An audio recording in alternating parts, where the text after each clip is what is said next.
পচা দৌড়াতে দৌড়াতে দৌড়াতে দৌড়াতে থানার সামনে এলো। থানার সামনে এসে সে অফিসারকে ডাকলো, স্যার স্যার। স্যার চেয়ারে বসে আছেন। স্যার বলল, কী হয়েছে? তখন পচা বলল, স্যার আমি আমার গার্লফ্রেন্ডকে খুঁজে পাচ্ছি না। স্যার বললো, খুঁজে পাচ্ছ না মানে? যে স্যার আমার গার্লফ্রেন্ড 4 ঘন্টা হলো, তাকে আমি খুঁজে পাচ্ছি না। বলে, খুঁজে পাচ্ছ না? মাত্র 4 ঘন্টা হয়েছে? তখন পচা বলল, স্যার দেখুন না, বাইরে সন্ধ্যা নামছে, এখনও সে বাড়ি ফেরেনি। তখন স্যার বলল, সবে তো সন্ধ্যা নামছে, এখনও তো রাত্রির হয়ে যায়নি। আর এখনকার গার্লফ্রেন্ড বয়ফ্রেন্ডরা তোমার রাত্রিবেলা ঘুরতে যায়, দেখো কোথাও গেছে চলে আসবে। আর তুমি তো বললে মাত্র 4 ঘন্টা হয়েছে। 4 ঘন্টায় আমরা কোনো কমপ্লেন নিই না, মিনিমাম 24 ঘন্টা হোক, তারপরে নেব। পচা বলল, স্যার আমার গার্লফ্রেন্ড কোনোদিন সন্ধ্যাবেলা বাইরে বেরোয় না। তখন অফিসার বলল, সন্ধ্যাবেলা বাইরে বেরোয় না কেন? বলে, পচা বলল, স্যার আমার যে গার্লফ্রেন্ড আছে তার বাবা একটু টাকলা একটা বদমাইশ লোক। তিনি যদি কোনোদিন জানতে পেরেছে বা কোনোদিন যদি শুনেছে যে আমার গার্লফ্রেন্ড সন্ধ্যাবেলা কোথাও বেরিয়েছে বা কোথাও গেছে, তাহলে উনি দুনিয়া হুলুস তুলুস করে দেন। সেই ভয়ে আমার গার্লফ্রেন্ড কোনোদিন সন্ধ্যাবেলা বেরোয় না। আমি আমার গার্লফ্রেন্ড মিলে সকালবেলা যাই, যাতে কোনো সমস্যা না হয়। তখন স্যার বলল, আরে পচা, তোমার তো বেশ বুদ্ধি। তখন পচা বলল, হ্যাঁ স্যার, আমার গার্লফ্রেন্ডও আমাকে এই একই কথাই বলে।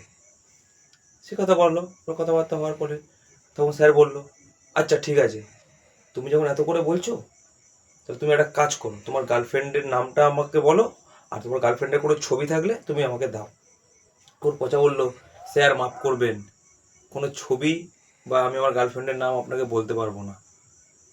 স্যার বলল, আরে তুমি যদি ছবি না দাও, নাম না বলো, তাহলে আমরা তাকে খুঁজবো কীভাবে?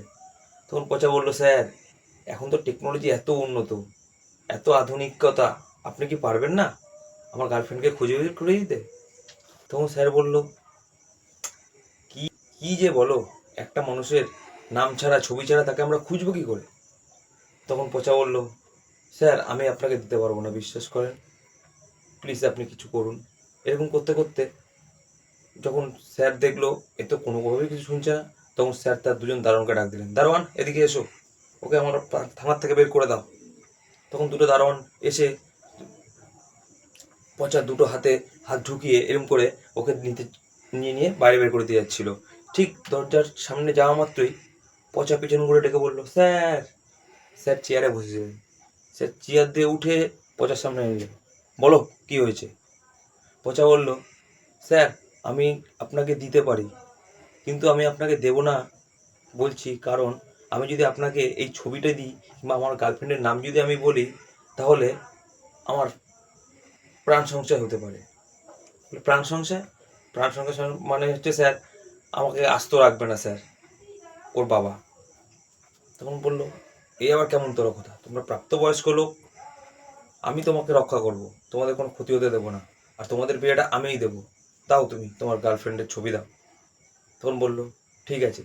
তখন পচা পকেট থেকে তার গার্লফ্রেন্ডের ছবিটি বের করলো, বের করে স্যারের হাতের সামনে দিল। দিতে দিতে বলল, এই যে স্যার ছবি, আর আমার গার্লফ্রেন্ডের নাম হচ্ছে রমা, যে আপনার একমাত্র মেয়ে।